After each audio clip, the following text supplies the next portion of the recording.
Hello guys, welcome back to my channel. Welcome to yet another beautiful tutorial video. On today's video we are learning how to make this simple but gorgeous pencil skirt you are seeing right there on the screen, and it was inspired by the picture you are seeing there. This skirt was achieved by a scuba material. If this is what you're interested in learning, please help me subscribe to my channel, like this video, and let's get started.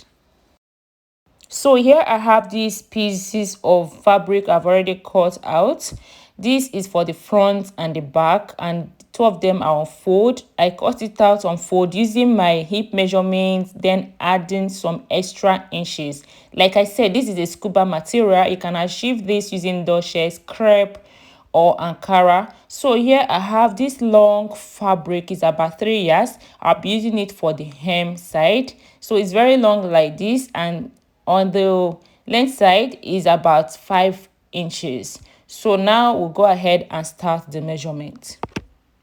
So first I'll go ahead to cut the front side, and after that I'll use it to cut the back side. As you can see, I've already drawn a straight line here to guide for my measurements. The first measurement I'll be taking is my hip point, which is about 7 inches from the waistline. Remember, I'm not adding band. If you're adding band, please go ahead and minus 2 inches before taking your measurements.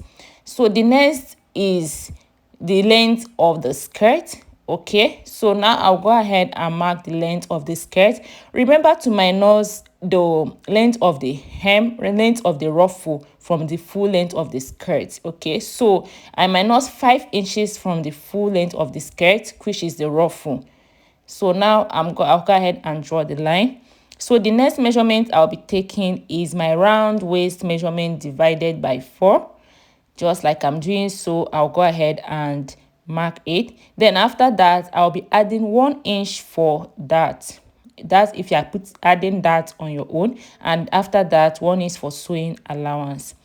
The same thing on the hip point. I'll go ahead and mark my round hip measurement divided by 4. Then I'll add extra 1 inch for sewing allowance.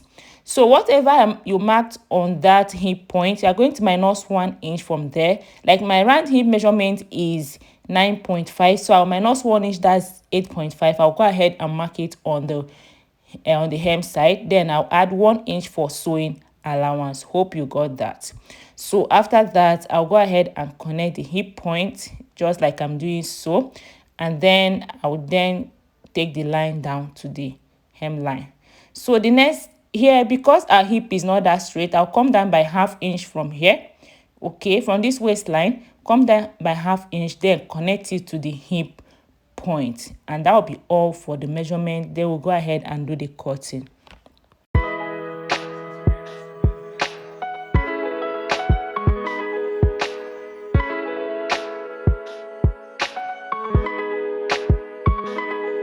So here the front pattern is ready, and I'll use it to cut the back pattern. So here I have this fabric on fold, and I've gone ahead to mark about 1.5 inches away from the edge for zipper allowance. So I'll be placing this front side directly from that line. Okay, and I'll go ahead and arrange it very well, then hold it in place with my safety pin so it doesn't keep shifting.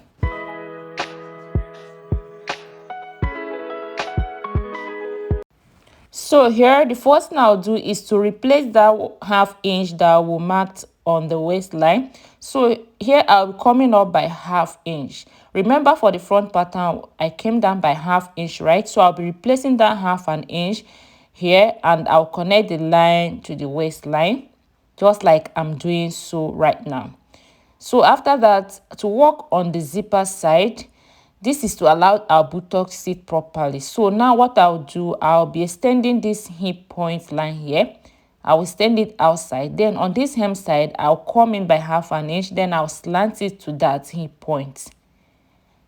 And then here as well, come in by ½ inch and slant it. Okay, this is to make the buttocks sit properly. So now I'll go ahead and do the cutting following the lines.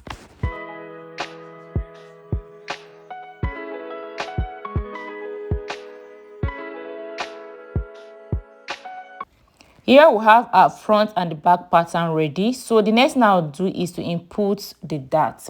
So from here I'll be marking 4 inches. That's my nipple to nipple measurement divided by 4, and I'll come down by 4 inches as well. You can come down by 5 inches if that's what you want.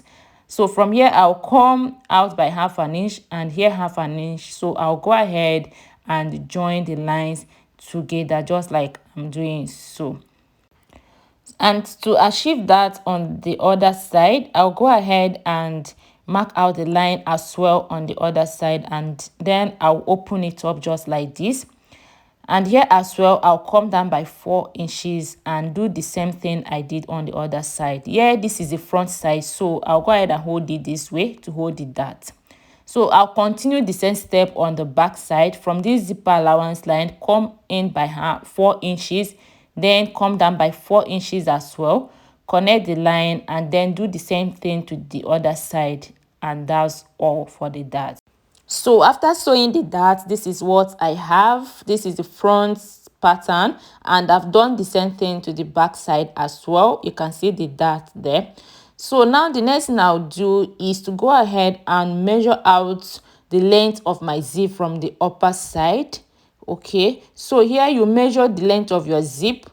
From here you can go ahead and measure 7 inches, 9 inches, or 8 inches depending on how long your zip is. So I'll leave this side open. Then from here I'm going to stitch down the hem side.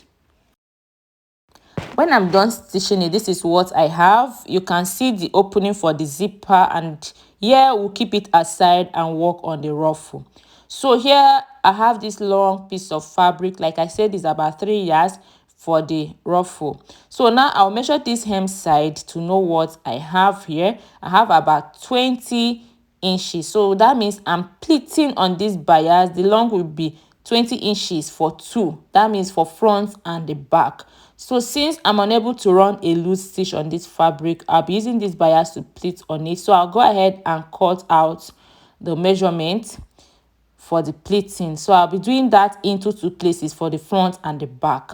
So to do that, I'm going to go ahead and then fold this bias through like this, and after that I'll measure about 2 inches, or you can go ahead and measure 1.5 inches depending on what you want. I'll place it there and start the pleating on top of the bias. You can do kissing pleating, you can do tiny pleating depending on what you want there, but make sure you pleat 2 long ruffle for both the front and the back. So guys, after pleating it, this is what I have. You can see how beautiful this pleating is, and here I have 20 inches. That's the length of the front hem, and 20 inches for the back hem as well. So here you can see what I have here. The ruffle is very beautiful. I've gone ahead to mark a line here that is about 1 inches away from the hem side. So what I'll do now, I'm going to place it this way on that line I marked, and I'll go ahead and stitch them down. So you follow that bias, that line, and keep stitching. After stitching it, this is what I have. You can see how beautiful this skirt is already looking. So now I want to go ahead and hem this waistline using the same material, or use your bias. So after I'm done hemming, I'll go ahead and place this skirt like this, right side facing right side. Arrange it very well, then take your proper measurement and then stitch the both sides down. After that, I'll also go ahead and add my zipper. You can see that this tutorial is just very simple. This is what I have after stitching them down. I've also gone ahead to pipe the waistline using the same fabric, and also the zipper added an invisible zipper. You can see how beautiful the ruffles are. I love this skirt. If you watched to this end, thank you very much. Help me subscribe to my channel if you are yet to do so. Like this video and drop a comment for me. Turn on the notification button so whenever I upload a video you get notified. Thank you.